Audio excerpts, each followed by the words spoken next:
Hello friends, कैसे हैं आप? बढ़िया मस्त रहिए और एंटरटेनमेंट का मज़ा लेते रहिए। आज के दौर में सिर्फ हम एक ही चीज़ सुनते हैं, टीआरपी नहीं है तो किसी को बाहर कर दो या फिर शो में लीप दे दो। लीप तो ऐसा हो गया है जैसे हम आँख पलटते हैं और दूसरा जन्म शुरू हो जाता है। बस खबर आती है इन स्टारों को अप्रोच किया है। पहले शो की कहानियाँ अलग होती थी, उनकी सुंदरता अलग दिखती थी, बैकग्राउंड म्यूजिक अच्छा होता था। तो चलिए मैं ऐसे ही शो की बात करने वाली हूँ। कलर्स का मोस्ट पॉपुलर शो शक्ति अस्तित्व के एहसास की, जिसकी कहानी सास बहू से हटकर एक ऐसी जिंदगी पे थी जिससे लोग जो है दूर रहना पसंद करते हैं। और ये एक भगवान का रूप भी होता है। सिर्फ भगवान के रूप के लिए उससे आशीर्वाद तो ले सकते हैं, लेकिन उससे समाज में बात करना भी ऐसा लगता था जैसे कि हमारे पे लोग उसी नज़रों से देख रहे हैं। रश्मि मैम ने हमेशा ही अपने फैंस को ऐसी कहानियां दी हैं जिसे देखकर आज भी लोग कहते हैं कि रश्मि मैम को यही शो दोबारा लाने चाहिए। शक्ति अस्तित्व के एहसास की हमने 2 पीढ़ियां देखी और दोनों पीढ़ियों को फैंस ने बहुत प्यार दिया।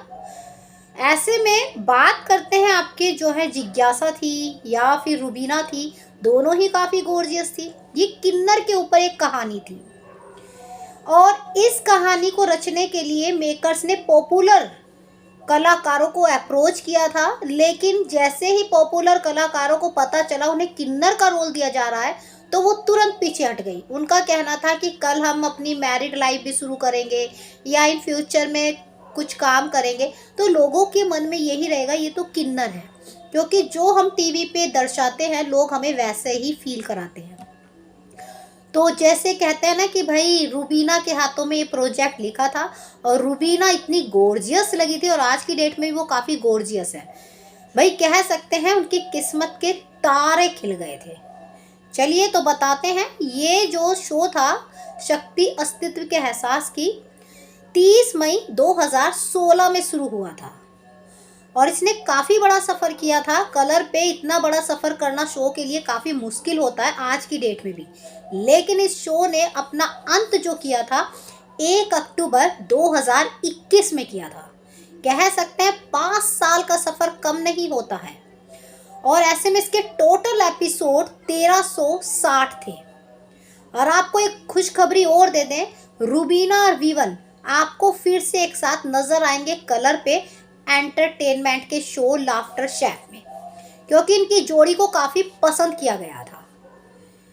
बात आती है कि रश्मि मैम का शो था, इसके जो प्रोड्यूसर थी, और ऐसे में इसका प्रोडक्शन रश्मि शर्मा टेली फिल्म है।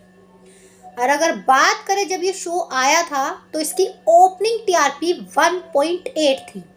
जिन्होंने भी देखा सबने यही कहा, भाई जो मेन लीड की एक्ट्रेस है वो किन्नर नहीं होगी, वो नॉर्मल होगी, ये बाद में पता चलेगा। लेकिन ऐसा कुछ नहीं हुआ, लोग अंत तक देखते चले गए। लोगों को ये नहीं पता चला कब वो इसका हिस्सा बन गए। ऐसे में इसमें बहन का प्यार भी इतना गहरा दिखाया गया था, पति का प्यार भी इतना गहरा दिखाया गया था। आज के सीरियल में तो दूसरी हीरोइन आती नहीं, पति लट्टू हो जाता है। बात करें इसकी जो ओपनिंग टीआरपी थी वो 1.8 थी और जो इसकी क्लोजिंग थी यानी कि जब ये बंद हुआ था तो इसकी टीआरपी 1.2 थी। ऐसे में कह सकते हैं कि ये कलर पे एक दिशा बदली थी इसने। 8 क्लॉक पर इसने वो तहलका मचाया था कलर पे कि यकीन मानिए लोगों को बस यही रहता था कि उसका मंगलसूत्र कितना सुंदर है, इसकी साड़ी कितनी सुंदर लग रही है। किन्नर को इतना सुंदर तरीके से दर्शाया गया था कि लोगों की सोच बदल गई थी। बात आती है इसकी हाईएस्ट टीआरपी 4.0 गई थी। ऐसे में भाई कह सकते हैं कि रूबीना फिर बिग बॉस में भी नजर आई। फिर इसकी लोवेस्ट टीआरपी जो मतलब बहुत ज़्यादा गिरी थी वो 1.0 गिरी थी। तो ऐसे में इसकी ये टीआरपी जो है तहलका मचाया था। शो आज भी अगर याद करते ना, कोई किन्नर के ऊपर शो आ जाता है तो तहलका मचा देता है। रश्मि मैम से काफ़ी जिद की थी तो रश्मि मैम ने दंगल पे आईना जैसा शो दिया था किन्नर टाइप का। उसने वहाँ पे नोट बेस्ट टाइमिंग पे भी बहुत बढ़िया टीआरपी दी थी, लेकिन अचानक से वो शो बंद करना पड़ा। वजह चैनल और मेकर्स ही जानते हैं। तो ऐसे में अगर आपने शक्ति अस्तित्व के एहसास की देखा है तो आपको सबसे प्यारा कलाकार कौन लगा था, या आज भी आप इस शो को मिस करते हैं? कमेंट करके ज़रूर बताइए। बाकी जानकारी के लिए लाइक सब्सक्राइब दोनों बनता है।